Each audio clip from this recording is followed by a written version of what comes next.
Good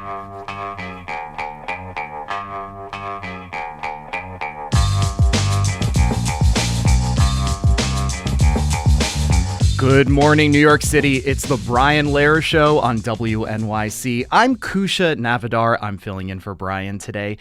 Coming up on today's show, Brooklyn Assembly member Robert Carroll will be my guest to talk about something he's got cooking, which is to bring the Olympics to New York State. He thinks the Winter Olympics from this past year, which were split between Milan and Cortina in Italy, could be a model for us. And he's proposing the 2042 games be split between New York City and Lake Placid all the way upstate. This is the kind of thing that takes a lot of planning, so the state's already working on it, and Assembly member Carroll is on the exploratory committee. Plus, later in the show, we're going to hear from a history professor and the host of a popular U.S. history podcast called History That Doesn't Suck. We'll talk about his new book that looks at 8 moments in America's 250 years when our politics were more divisive than now and how we moved past them. That professor is Greg Jackson from Utah Valley University. And we'll wrap up today's show with a conversation that I think could be potentially really helpful for a lot of people. It's about how many people getting married now are writing a clause into their prenups that would protect the stay-at-home parent should one of them choose to take that path. It's important because in a divorce, often it's the parent who chooses to take a break from work to stay home with the kids who's left with less money and fewer options, despite their contributions to the family. Prenups, especially for stay-at-home parents. Stick around for that. But first, this. Last week, the president was looking at plans for ramping up attacks on Iran. Secretary of State Rubio said this on Thursday. I saw Arachi, their foreign minister, who the other day say or something about their policies, an eye for an eye. The president's policy is a head for an eye. I mean, honestly, that's what it's going to be. I mean, they will pay a very heavy price for the things they're doing. They're already paying a very heavy price. And the price of oil spiked to over $100 a barrel. But this weekend, no attacks on either side, and it seems diplomatic efforts are starting up again, and the price of oil has dropped. There was also an announcement of a deal to provide nuclear power to Saudi Arabia, which the president then seemed to throw a wrench in a social post the next day following strenuous objections from Israel and others.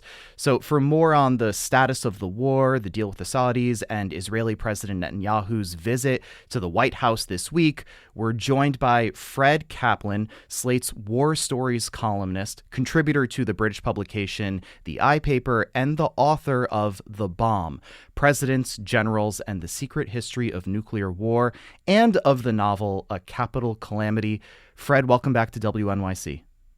Thanks. Always good to be here. Always great to have you. So, Fred, I mentioned that on Friday, word was that President Trump was meeting at the White House with advisors on whether to escalate attacks on Iran after the June ceasefire collapsed and the latest U.S. offer for resuming it was rejected by Iran. But he evidently decided to hold off. Here's UN Ambassador Mike Waltz on Meet the Press just yesterday. What the president is doing right now, as we've seen all along, is giving some talks, some space. Talks are ongoing. They're happening at every level, from the more technical aspect of it all the way to the highest levels, of course. Okay, so Fred, there's a lot to parse through here. I guess just right at the top, is there any word on where talks stand now? About the same place that they were a week ago, 2 weeks ago, 3 weeks ago. Okay. I don't know how many times President Trump has said of Iran, oh, rational people there now. They want to make a deal. I got a call this morning which said, sir, we want to make a deal.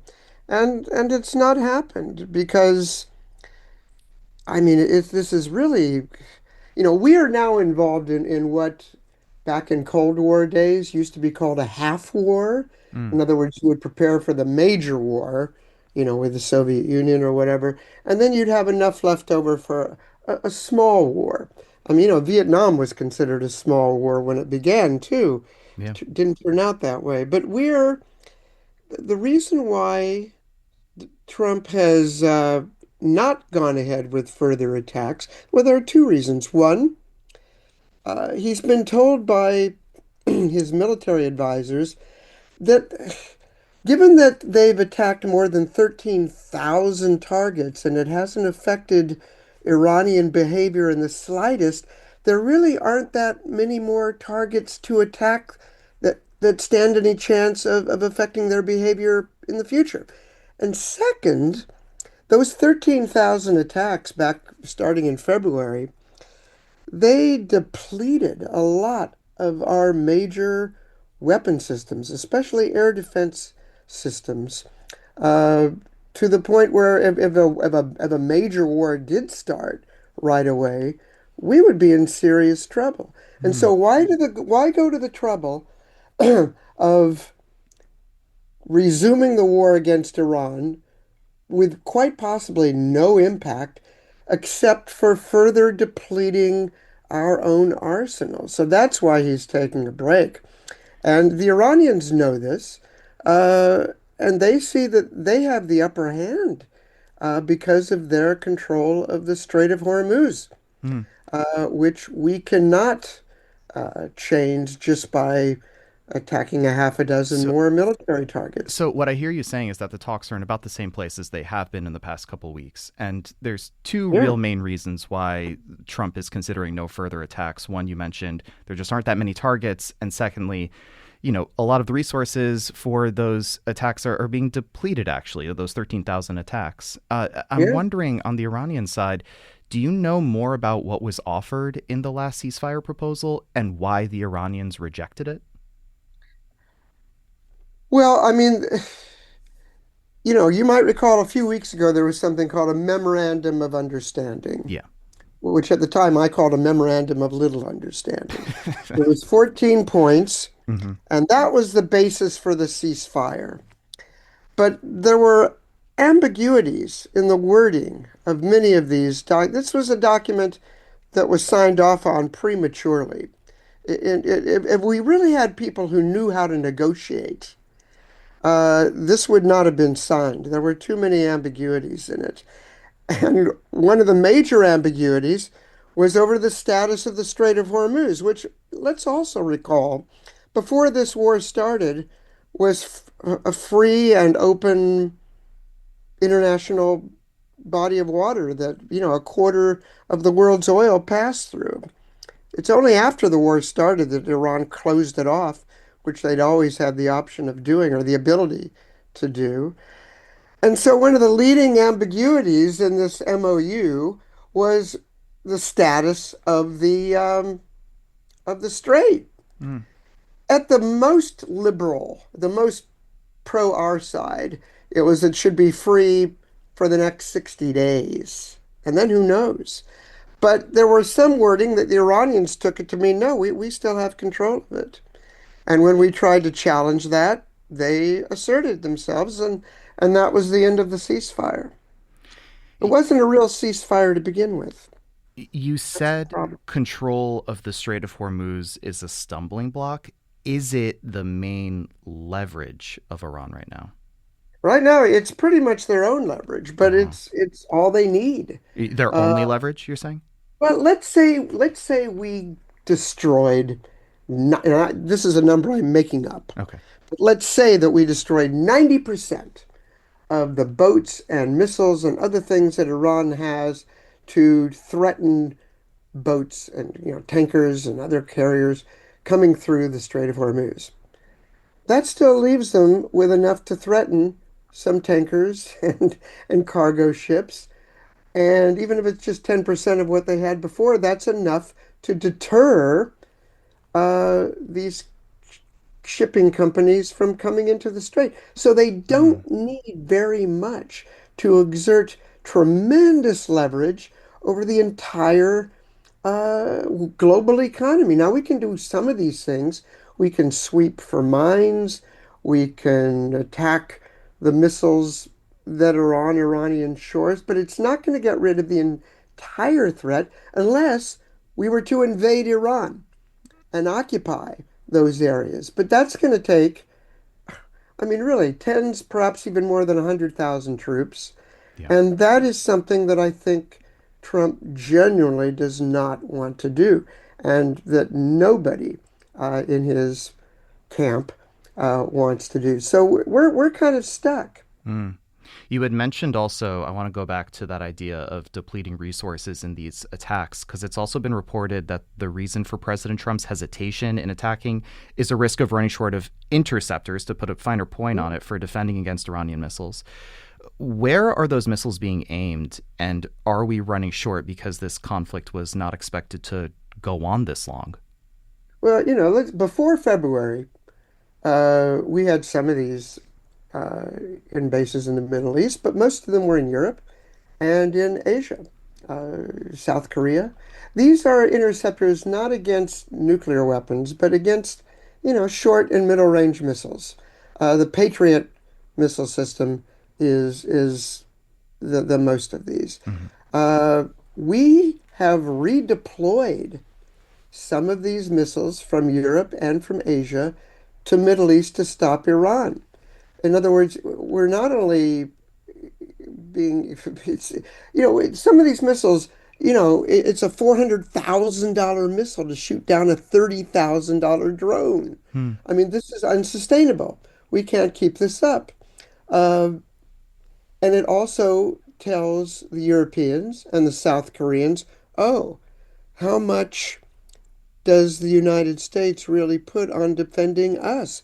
It looks like they put more on continuing this war that we really don't quite understand why it was started to begin with. And so therefore you have South Korea thinking maybe we need to start building our own nuclear arsenal because we can't count on the U.S. to come to our defense.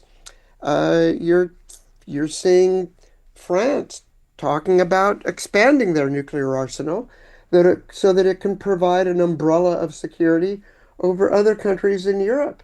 In other words, to prosecute and continue this war, which, let's face it, really had no purpose to begin with.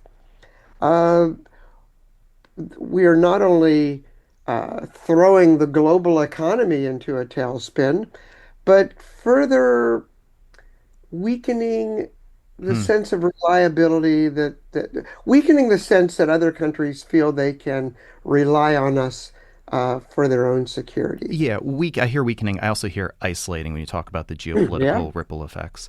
Listeners, do you have questions about the status of the conflict between the United States and Iran and the options facing both sides? Do you have questions for my guest, Fred Kaplan, who writes the War Stories column for Slate? Call us or text us. We're at 212-433-WNYC. That's 212-433-9692. Give us a shout with questions you may have for Fred Kaplan about the status of the conflict and the options facing both sides. So, Fred, I want to go into that a little bit, the options facing both sides. Let's start with the United States first. Besides escalating the attacks, what options do they have at this moment? Well, I mean, not very. One option I would, I mean, this may sound cynical, but it's really not. It would be good if the United States had professional negotiators handling Okay. talks. Right, I mean, the right. people handling the talks are Jared Kushner, Hmm. the president's son-in-law, and Steve,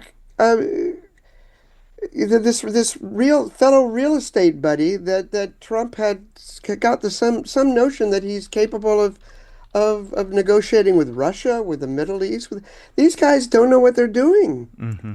That they're looking at all of these negotiations in Ukraine and in the Middle East as negotiations over land and property rights, which is not what they're about at all. Yeah. A couple weeks ago, Trump put a Middle East expert from the State Department on the team. There is no team. Mm. We have no ambassador in 115 countries, including most of the major countries in the Middle East. So step one, get some professionals involved Yeah, that who have geopolitical had personnel experience. By infrastructure. the way, the Iranian negotiators are professionals. The head negotiator for Iran is the head of their parliament, who was in fact involved in the Iran nuclear talks back in 2014 and 2015. Mm. These guys know what they're doing. Our guys don't. But in terms of big options, one thing that I think Trump wanted to do at some point was just a bug out, declare victory and go home. Hmm. And there may have been a point when he could have done that. When he could have just walked away, you're saying? Yeah, last summer, he destroyed 3 enhanced uranium sites in Iran Right. with the Midnight Hammer attack. He has since then said that those sites have been obliterated, their nuclear capability is obliterated. And yet he also says we have to keep fighting the war to keep Iran from going nuclear. Well, how can they go nuclear? I just say, okay, that's done.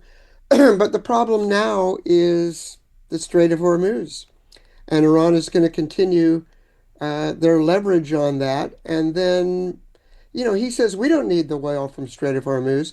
We're energy independent, which is true. But, this is a global energy market. Just because we have enough oil for ourselves, the price of that oil is affected by the price worldwide. So then if it's not possible for him to walk away, if I'm hearing you correctly, at this moment, the same way maybe last year it would have been possible, besides that personnel infrastructure of professional negotiators, is there any other viable course of action that he might have at his disposal to get us out of this quagmire? Well, viable, I don't know. Okay. One thing, it's interesting, more pressure on Israel for one thing in particular. This whole thing with the Saudi nuclear deal, and maybe this is a good time to segue to that because the two topics are in fact related. So on Wednesday, it was announced that Trump's energy secretary and Saudi Arabia's oil energy minister had come up with a deal that we would provide Saudi Arabia with the technology to build nuclear energy plants for peaceful purposes.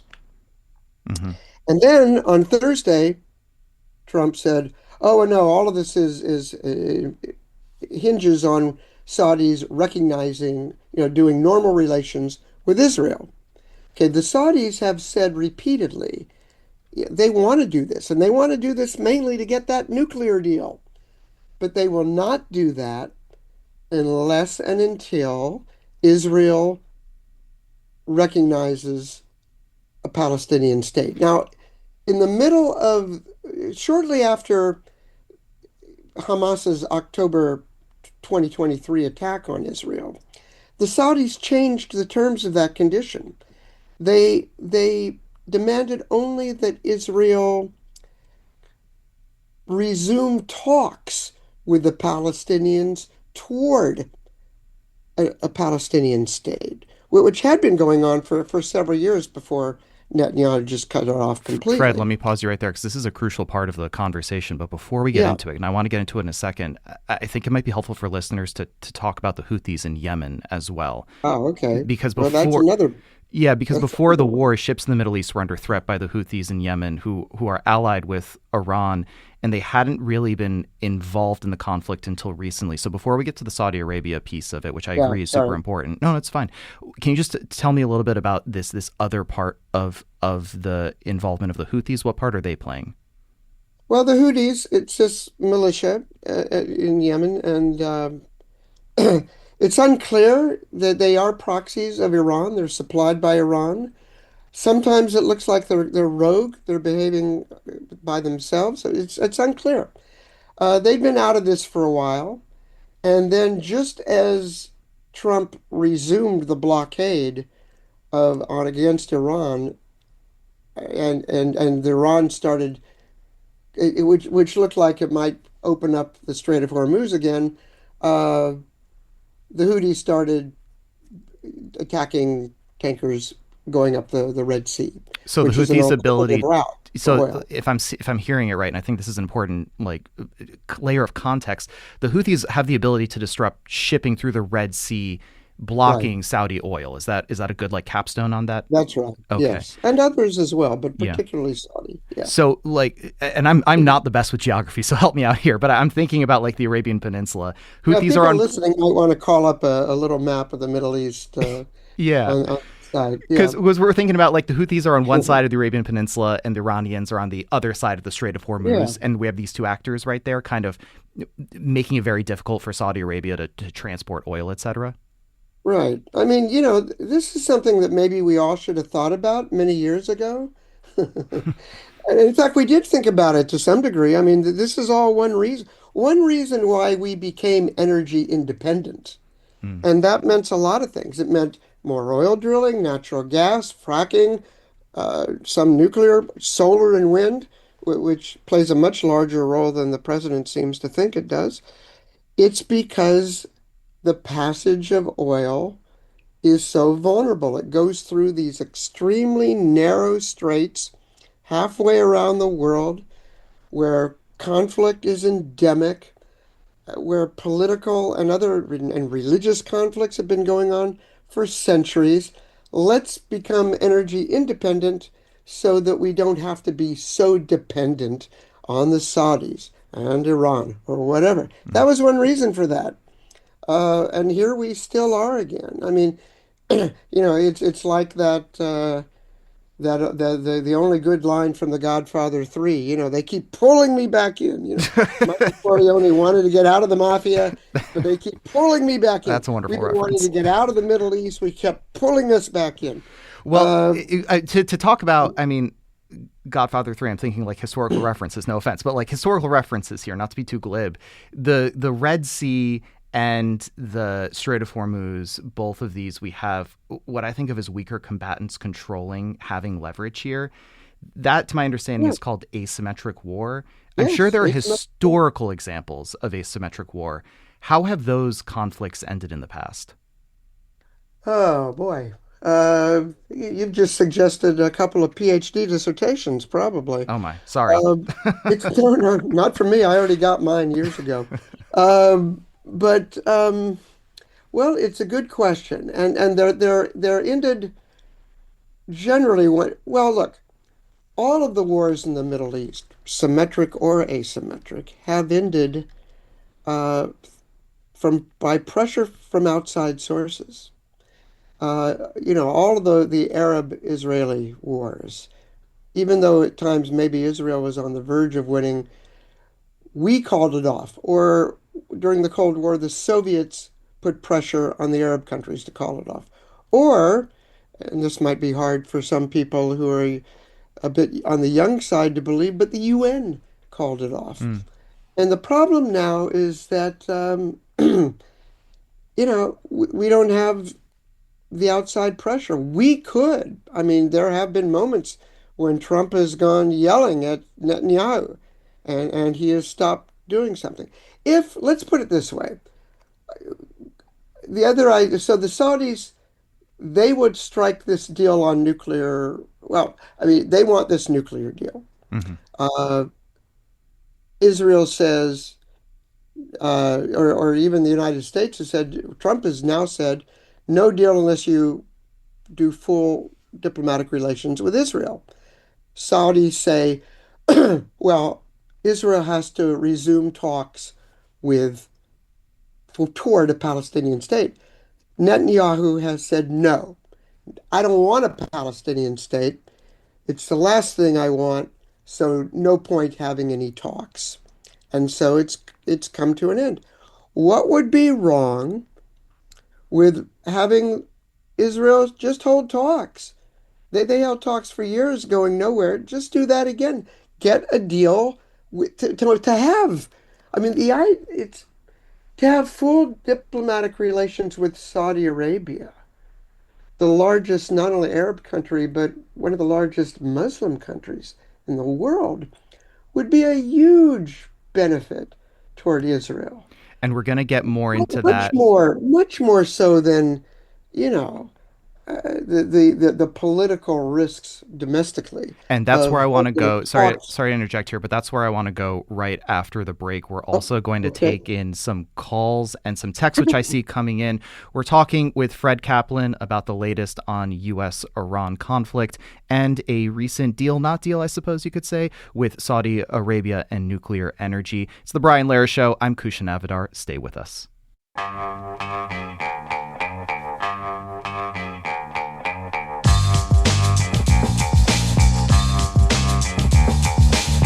It's the Brian Lehrer Show on WNYC. I'm Kusha Navidar. I'm filling in for Brian today, and my guest is Slate's War Stories columnist Fred Kaplan. So, Fred, before we dive into Saudi Arabia, I wanted to bring up a listener question that came in during the break. It says, please ask Mr. Kaplan about the status of the War Powers Act. Congress struggles to exert their authority based on this act, while Trump simply continues to ignore it. And Congress, what do you make of that?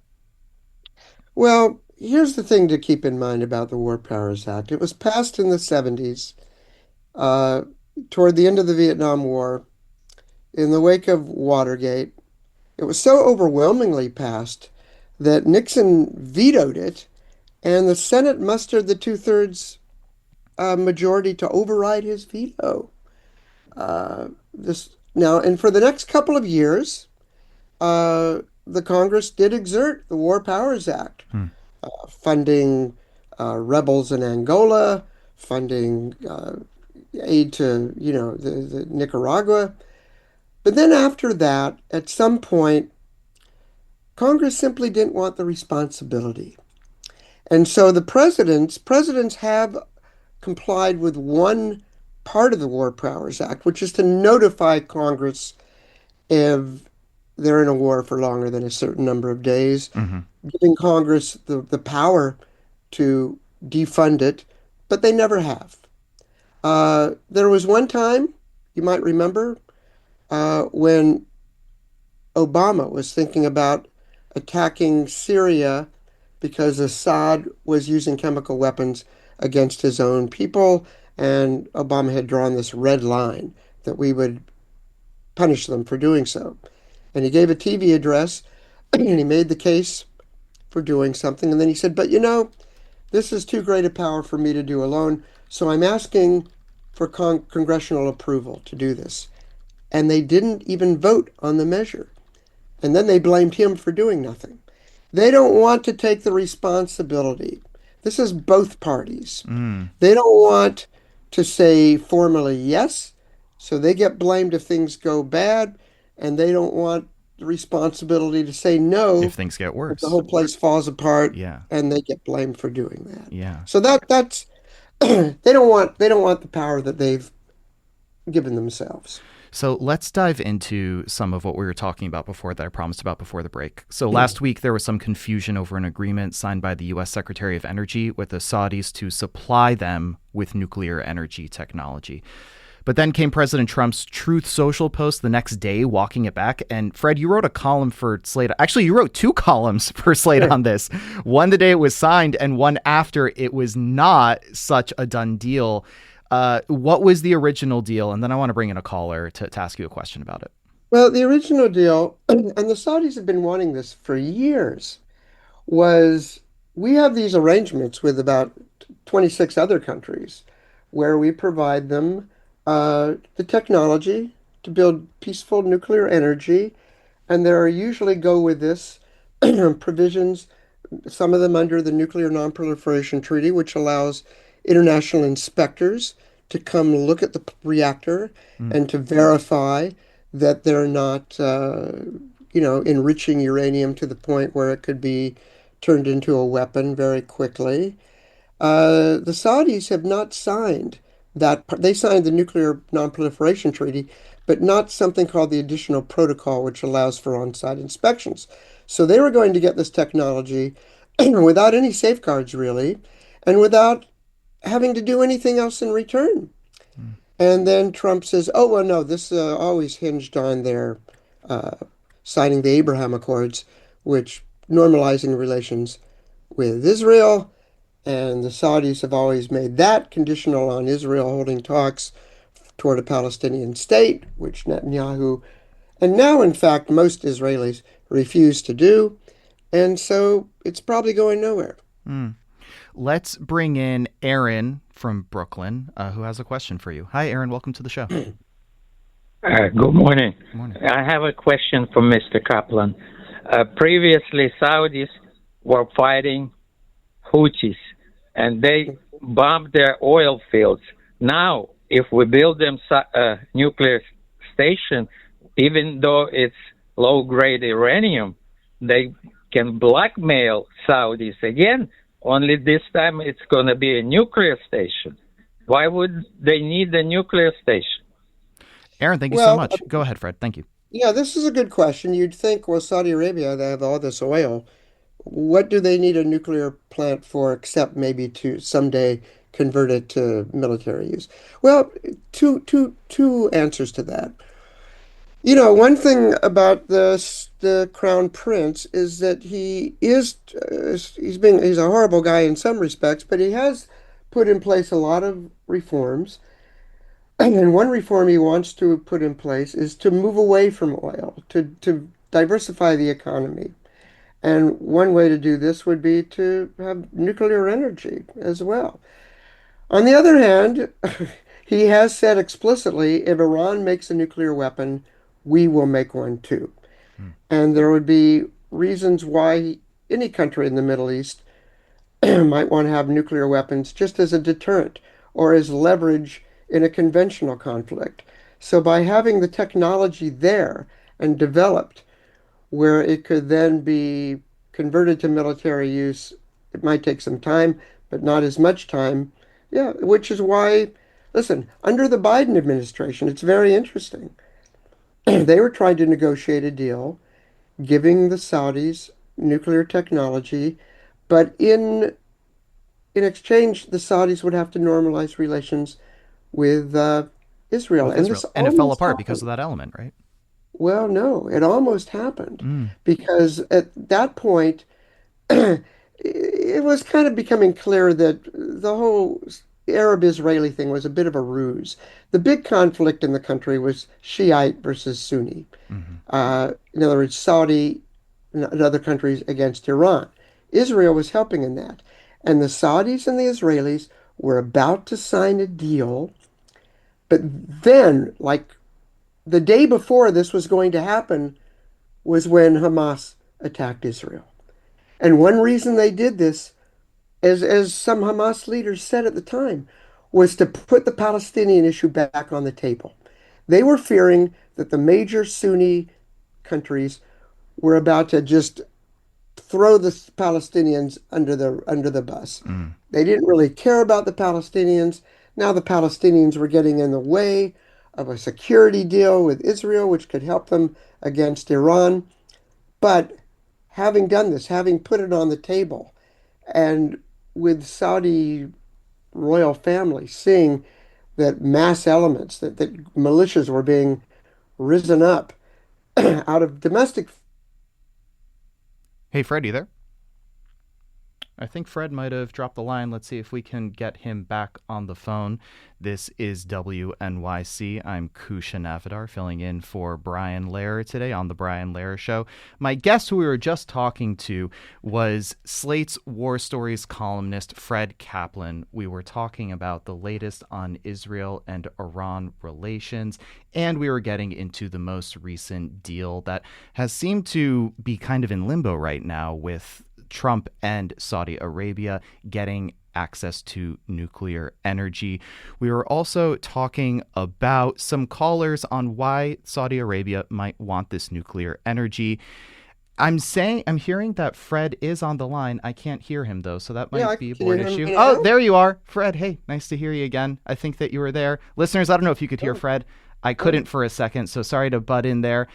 Fred, I wanted to circle back. Before we go to another caller, you had mentioned that there were two reasons that came to your mind about why Saudi Arabia might be looking for nuclear energy right now. The first, you mentioned the Crown Prince wants to diversify the economy. I don't know if I caught the second reason, though. Well, the second is that, yeah, they want to have the basis to build a nuclear weapon if they feel it's necessary. The Crown Prince has said that if Iran gets a nuclear weapon, they will absolutely build one. So gotcha. they want to hedge. Well, sorry to butt in on you while you were talking there. Glad that you were patient during that tech hiccup. We've got another caller that I want to bring in who has an opinion about the deal. Rehan in Queens. Hi, welcome to the show. Hi. Hi. What's your opinion? Go ahead. So I want to say a couple of things. First of all, I think having a deal with Saudi Arabia is not going to really help us geopolitically. I think it's going to make Iran want to have its own nuclear program or continue with it. That'll give them an incentive not to give up their program. And, Pakistan is an example where the United States has no agreement with it in terms of nuclear, and Pakistan did what it felt it needed to do. The second thing is I'd like to say that I think as a Muslim American, I am against Saudi Arabia recognizing Israel. I do not think it's going to change many Muslims' minds and opinions if Saudi Arabia does recognize Israel. Israel needs to, I think the one-state solution is the way to go now. The two-state solution is dead. And having talks just for the sake of talks, as Mr. Kaplan was saying, is really wrong. Saudi Arabia is a repressive regime. It killed Mr. Khashoggi, and I found that statement to be very reprehensible. Rehan, thank you so much for that, for those insights. Fred, do you have any response to that? Well, I mean, in one sense, I certainly agree with him. Saudi Arabia is a repressive regime. And by the way, just to make things clear, I was articulating what the point of view toward having an agreement or toward Saudi Arabia having nuclear technology. I wasn't endorsing either of those positions. I was explaining what the rationales are. I do think, and in terms of a two-state versus one-state solution, I think unfortunately neither is in sight at the moment. I think, especially since October 7th, I've talked with some Israelis who who 3 or 4 years ago were really quite liberal on the Palestinian issue. And now they don't want any kind of peace. They see any kind of peace as dangerous. The idea that Israelis and Palestinians could live side by side, whether as neighbors or part of the same state, just strikes them as a wild dream. Well, and dangerous besides. Building. So I think yeah. right now, it's one of these things.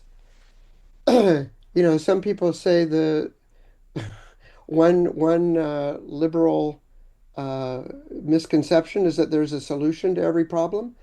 This might be a problem that just doesn't have a solution for the next several years, maybe the next generation. Well, building off of what Rehan had mentioned, Israeli President Netanyahu is going to meet with President Trump this week while he's in the country for Lindsey Graham's funeral.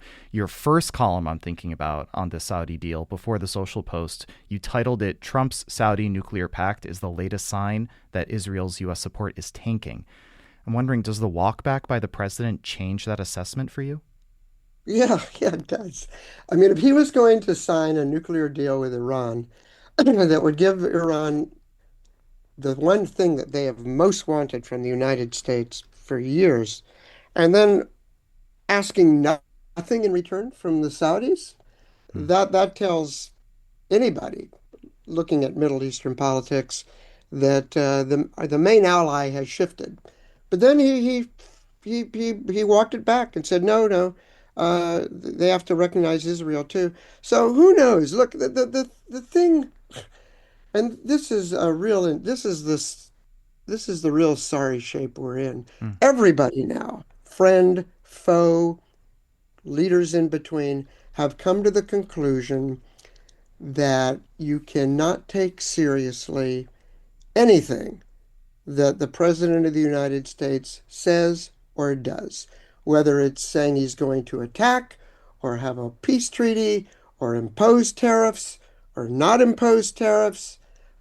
Destroy the entire country of Iran, strike a deal with them because they're reasonable people. It doesn't mean a thing. He can't stick to it. You don't know what he's really thinking. You don't know what he really wants.